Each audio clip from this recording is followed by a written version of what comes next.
If the sky turns black, it don't matter. We know that the sun is coming up. Feel so strong, it won't shatter. We were born to run.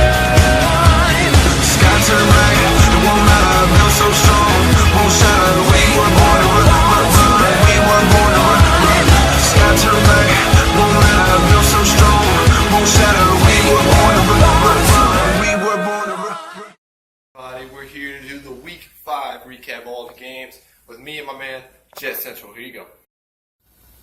What's going on, everybody? It's Jet Central, back with my man Harley. I think we're going to be doing the recaps for every single game. So let's get started right off the bat. We got the Thursday night game, Arizona Cardinals versus the San Francisco 49ers, with the Cardinals winning 33-21. You can start this one off, bro. Yeah, sure. I was actually doing a big paper that night, so I had the game turned on, and I was watching I watched the first half, and then throughout the second half, I just saw the Cardinals really take off in that game. I don't know if that's the answer moving forward. Carson Palmer being out, they're going to want to play their hardest for all 4 quarters of the game. But, the 49ers got behind pretty bad in the third quarter, and they tried to rally back, but it was too tough for them. The Arizona defense showed up. The Arizona offense showed up. David Johnson is a freaking beast, and I've got him on my fantasy team in almost every league, so he's really helped me out, and Larry Fitzgerald too. So I like the way they're going moving forward. Cardinals get the victory. That's the team my Jets have to play next, so we'll see what happens with them. For the 49ers fans, I'm sorry to say it, but your season is all but over. Your offense really needs to step up. If you plan on starting Kaepernick anytime soon, that's the only way you'll probably win a few more games. But Blaine Gabbert is not the answer. I don't think that the 49ers offense is going to take off any better than it has. So, especially since they were home. They weren't at Arizona. Imagine what would have happened if they were in Arizona, primetime stage. So, we'll see what happens moving forward. I like the Cardinals to come back this season, though. Your thoughts? Yeah, I'm just going to talk about the Niners real quick. For a team that's such a historic franchise and stuff like that, and, they had the greatest quarterback ever play, Joe Montana, so many Hall of Famers. They had that recent success with Kaepernick. Jerry Rice. It's just weird to see them struggle. I know growing up when they were wearing when they had the black in their uniforms and this and that with Alex Smith, early Alex Smith and stuff, they struggled big time too. But it's just weird seeing that team, just historic greatness, just struggle. So it's weird seeing that. But if I was Chip Kelly, I'd put Kaepernick. What do you have to lose? Right. Blaine Gabbert is, to me, the second, or it's up for argument. He's either the 32nd starting quarterback in the league, or the 31st behind Cody Kessler of the Browns. So what do you have to lose to put Colin Kaepernick? So I'm just going to leave it at that. All right, next game. Next game, we have the New England Patriots beating the Cleveland Browns 33-13. My thought, everyone's making a big deal about it in the media, oh my God, Tom Brady, he's so amazing and this and that. They beat the Cleveland. They're the worst. Cleveland Browns are the worst team in the NFL. They don't have a win. Their third string quarterback was playing, and he didn't even play the first half. Charlie Whitehurst, the fourth straight quarterback that was signed a couple of weeks ago, was playing. And the final score is 33-13. That doesn't blow me away. It is what it is. So I'll just leave it at that. You go ahead. Yeah, Tom Brady after the game went up to the press conference, to the microphone, the podium, and said it was just a regular week for me. How can you literally sit there and brag about something like this? How can you be proud of it? You come back. You could have put Julian Edelman and he could have beat the Browns 7-3. That's how bad the Browns played that game. And it's not their fault. Everybody's getting hurt. All the quarterbacks are getting hurt. How are you supposed to lead a team when you've got a guy that just came in a couple of weeks ago? How are you supposed to brag? How are you bragging over a team that has no wins on the season? So Tom Brady, shut your mouth, do your job. Don't say stuff like that again. And if you beat better teams like this, like the Seahawks that you still got to play, the Bengals, maybe the Steelers, and us both times moving forward, then you can talk. But right now, keep your mouth shut and do your job. Next game. Next game, I got the Philadelphia Eagles versus Detroit Lions with the final score of the Lions 24 and the Eagles 23. This game was actually kind of crazy. I watched it. It was actually right on the TV, right next to my Jet game. So, every chance I had, I was always looking over at that one. But I mean, I actually in my pick video, I picked the Lions to win this game because I felt like the luck with Philly was going to run out. Even though I don't really think it was luck, Philly beat Chicago. I mean, Chicago sucks. They beat Cleveland. Cleveland sucks. But then they went out and they just flat out dominated Pittsburgh, and I was shocked when that happened. That was crazy. So congrats to you guys, the Eagles fans out there. I love Carson Wentz. I loved him coming out of college. But yeah, I just figured, Detroit coming off an embarrassing loss against Chicago at home. They played great at home. I picked the Lions to win this game, and they actually won the game. So, your thoughts? Yeah, I just can't stop laughing at this game because there's a guy on YouTube that I follow named EDP. You guys probably already know me if you watch this channel, if you watch YouTube in general. You guys already know who that is. He was ranting and raving the whole entire game. Like, he put 3 videos up during the game. So it was entertaining to watch. I mean, all you Eagles fans were running your mouth about, we're talking Super Bowl here, we're talking championship caliber team, and you lose the teams. Like, championship teams don't sleep on anybody. They don't sleep on anyone. No matter what team you're facing, no matter how good or how bad they are, you don't sleep on anybody. And I believe that's what Philly did here, coming off the 2-week rest, the bye week 3-0. You've got to play as hard as you can every single week of the season, taking one game at a time and keep moving forward. So, I mean, I definitely think this is a wake-up call for the Eagles, if not anything else. So, I think they'll take it moving forward the right way. And Carson Wentz will get right back on track next week. Next game? Yeah, I think so, too. So, the next game, we got the Chicago Bears 23 versus the Indianapolis Colts 29. I read some interesting comments by the Colts GM saying that the reason why they can't get a defense is because they gave too much money to Andrew Luck.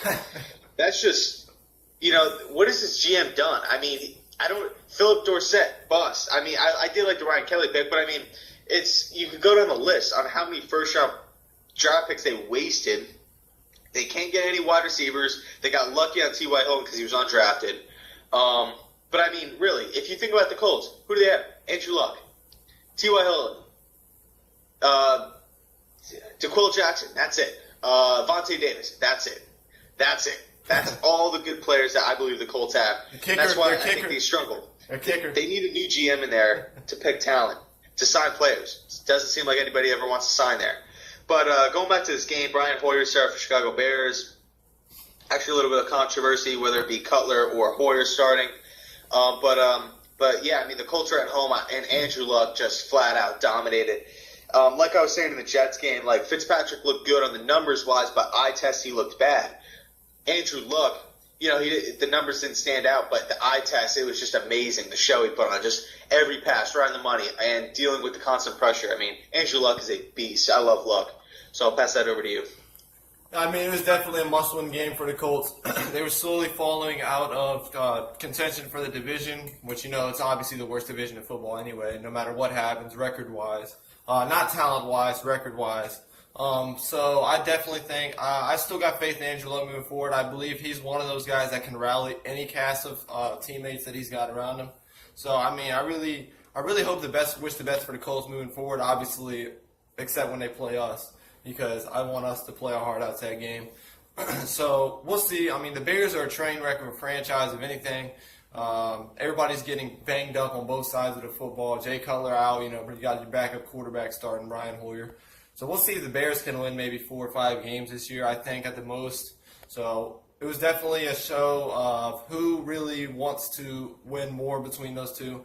And the Colts pulled it out. My boy Andrew Luck put on a show.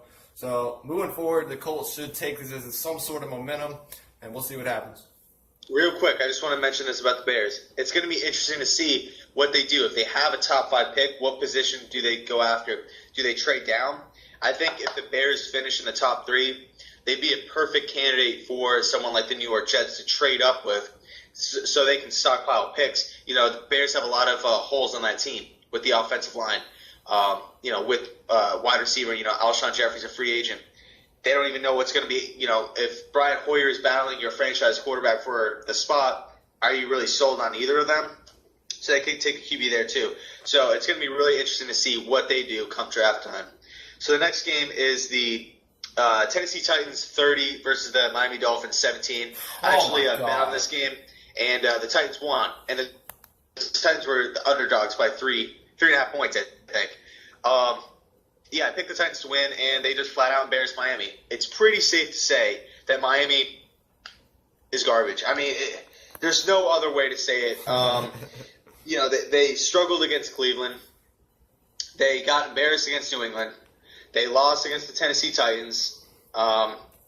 no leadership. It actually shocked me. They played so well against the Seattle Seahawks. But it is what it is. Miami Dolphins are not that good of a team. Yeah, so the Titans, Mariota dominated Miami. I never really liked Byron Maxwell. I know it's kind of just jumping all over the place, but Byron Maxwell with Seattle, I always thought he was overrated. Philly paid him a ton. Philly realized he wasn't that good, so they just dumped him in Miami, and Miami took him. Now they have to deal with this big contract. So it is what it is. Tennessee Titans, Mariota shine big time, and the Titans got the W. I really like how the Titans' offense can be. We got to see a lot of good flashes of that in this game with DeMarco Murray, Marcus Mariota, Delaney Walker. They were all lighting it up stats-wise and on the scoreboard, obviously. Dolphins are one big mess of a franchise, much like Chicago this year and Cleveland. There's no real leadership on the team. They've got a rookie coach. So someone's got to step up that's been on the team for years, Ryan Tannehill, and tell the team and rally the troops together and say, hey, guys, we're playing for more than just we're playing for more than just wins. We're playing for our fans. We're playing for the people that have been here year after year after year. You've got to play with some sort of heart, man, some sort of emotion. So, you got to take that. You got to take this really into account. You lose at Miami to an AFC team that's not one of the top threats in the AFC.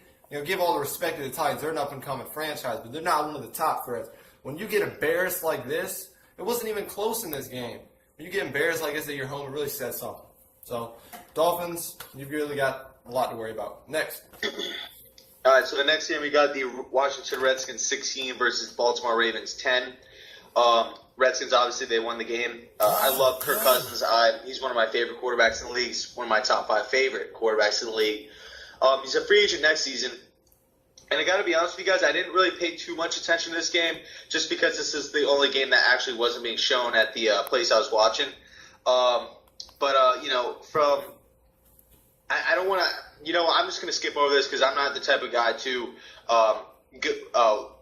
give my thoughts on a game. I've only just looked at the numbers because that's just, a lot of people do that, and that's just, that's not me. I'm not a numbers guy whatsoever because numbers do lie all the time. So I do apologize. I'm going to pass that one over to you, man. All right.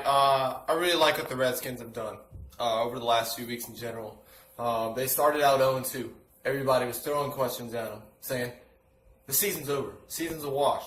They're 0-2. The Cowboys are 2-0. The Giants are 2-0. The Eagles are 2-0. What's the point in playing anymore? The Redskins have battled back, and now they're over 500. They've won 3 straight. I think they've got their momentum back. I love what Kirk Cousins is doing. He's a young guy. He's talented. Jordan Reed's talented. The whole offense was clicking. The defense was clicking in all cylinders. And they held one of the what could be a good offense in the Baltimore Ravens to 10 points in Baltimore and really exploiting a lot of the Ravens' weaknesses in that game. And the Redskins shine. The Redskins fans got a lot to look forward to this year, I believe. Next game.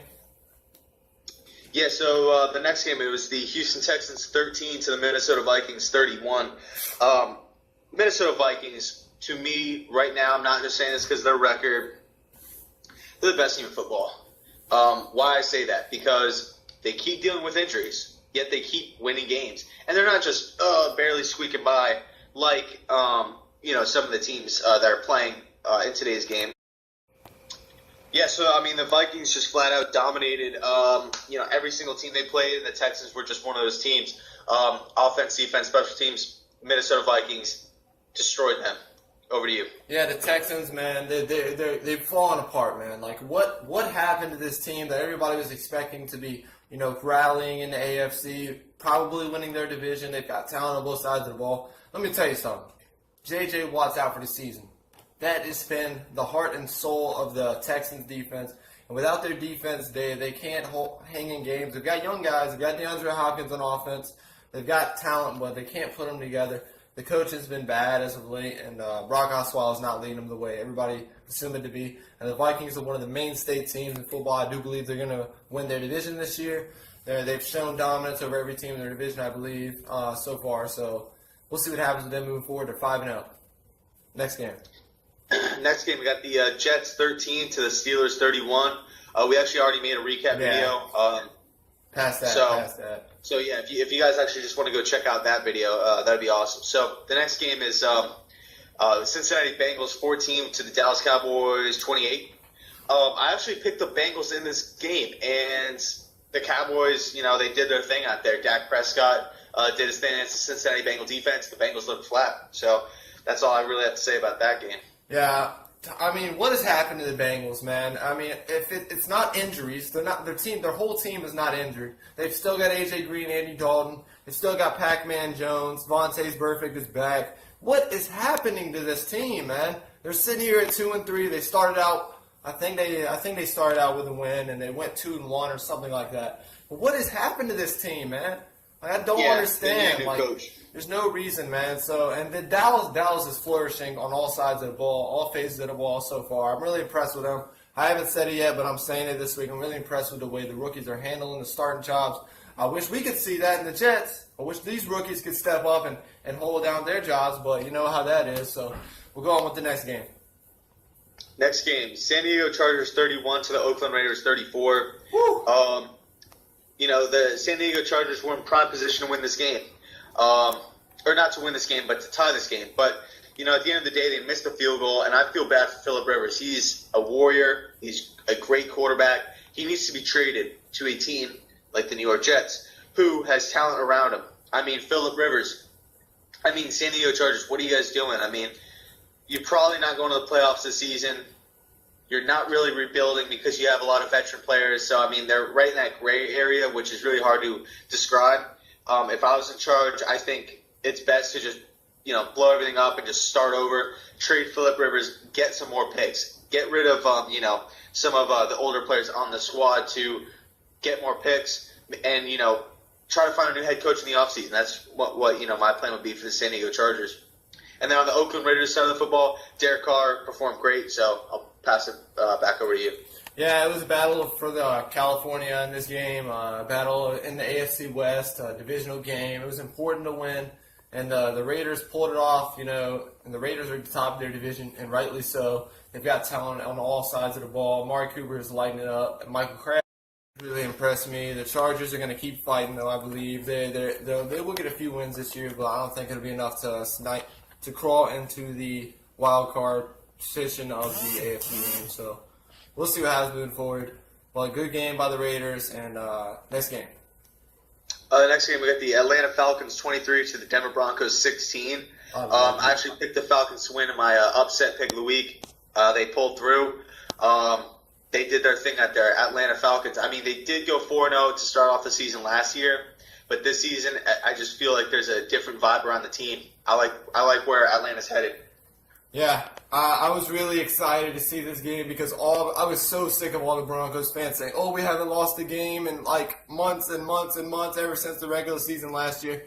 I'm just like, shut up. Your loss is going to come eventually, and the Falcons' offense has really impressed me this year. I like the Falcons to win their division and possibly get the 1 or 2 seed in the NFC moving forward. Their offense is too hard to stop, and to put on a show like that against the best defense in football, it was really impressive. All right, and now we've got the next game. Yeah, next game we got the Buffalo Bills 30 to the LA Rams 19. Tyrod Taylor. Even though I'm a Jets fan, Tyrod Taylor is my favorite quarterback in the NFL. I love Tyrod Taylor. I just love his game. He's my favorite quarterback in the league. And it might sound weird because I am a Jets fan, but all these people like living up north. I actually had a friend, Buffalo Bills. A friend that's a Buffalo Bills fan. It's a mouthful. I apologize. And she was telling me, she actually lives up there, and she was telling me that the whole entire city was just pissed off. Rob Ryan needs to go, not Greg Roman. It needs to be Rob or Rex. They decided to keep them both, and they fired Greg Roman. I was talking on the phone with her, and I go, I thought this move was right. They didn't do anything week 1. Week 2, they scored the majority of their points by blown coverages by the New York Jets. They fired Greg Roman. They've won 3 straight against the Arizona Cardinals, very good team. New England Patriots, very good team. Now the LA Rams, not that good of a team, but it was still in their house, and they keep the concentration and keep the ball rolling. Really impressed with the Buffalo Bills. Pass that over to you. Yeah, I know Rex Ryan's excited after losing that game to us. They've won every single game in a dominating fashion, to say the least. They dominated the Cardinals, the Patriots in New England, and then they dominated the Rams on the West Coast. I was really shocked. I thought the Rams were going to put a hurting on the Bills after this game. But the Bills are really there to fight. We'll just see if it lasts the whole season. Tyrod Taylor's playing phenomenal. We'll see what this team can do moving forward. And All right, so our last 2 games are the primetime games. The Sunday Night Football between the Giants 16 and the Green Bay Packers 23. And then the Tampa Bay Bucks 17 to the Panthers 14. In the Giant game, I actually picked the Packers to win that game. They won by 7, and the spread was 7, so I didn't get any points in the pool I'm in. But, it's such a treat to watch Aaron Rodgers. I don't like Aaron Rodgers, but just watching him play quarterback, I'm just, glued to the TV. And it's funny because I don't root for him. I don't like Green Bay. I don't like him really at all. But I just really respect his game. And the Giants falter again. So, and then the Monday night game, Tampa Bay Bucks against the Carolina Panthers. I actually watched the whole game last night. And, Cam Newton didn't play, obviously, and that's, a huge topic of discussion. But I thought the Tampa Bay Buccaneers played horribly. They turned the football over 4 times on the defensive side of football. That's, it's all good. But the coach, they're running it, trying to play for overtime. You have 2 timeouts with the number 1 overall draft pick. You have Mike Evans in there, and you're trying to run the ball and go to overtime. It doesn't make any sense to me. It actually panned out where the Bucks actually went all the way downfield and were able to get the game-winning field goal. But that wasn't because of, some spectacular play by Jameis Winston and a couple flags, face mask. And I think could have been defensive holding on the Carolina Panthers. So wasn't really too impressed with the Bucks, but they actually got the job done. And they did their thing out there. So I'll pass it back over to you. yeah, and a lot of the bandwagon Panthers fans are going to be like, oh, we lost the game because Cam didn't play. That's the only reason we lost. Let me tell you something. Your entire team is playing bad on both sides of the ball. The defense can't hold anybody down the field. You just fired your number 1 or released your number 1 corner next after Josh Norman was gone this past on the offseason. So, you really can't yell at people and say, oh, it's his fault, it's her fault, it's Cam Newton's fault. Your whole team as a whole is not playing up to its expectations. That's the reason the Panthers are 1-4. They've got to regroup, and they've got to come back because they got 6 days left to play, or 5 days now left to play their next game. Buccaneers are really impressed with their young and improving offense. I wasn't shocked that they pulled this off. I did pick Carolina to win, but I wasn't going to be surprised if Tampa Bay won. The Giants and the Packers game, I knew the Giants were going to lose. It's too tough of an environment to play prime time in Aaron Rodgers' home in a historic Lambeau Field. The crowd was all sold out, I believe. So it was a very big showing. The Giants are in a hole. They need to find their way back into the NFL and really put on a fight for this division because it's slowly slipping away. For the Packers, they need to keep winning. That's going to be it for the Week 5 recap, ladies and gentlemen. Thank you for tuning in. Thank you for being with us, Jets Central, and we'll see you guys in the Monday Night Football Jets Cardinals preview coming up in just a couple days. See you guys, and have a good one.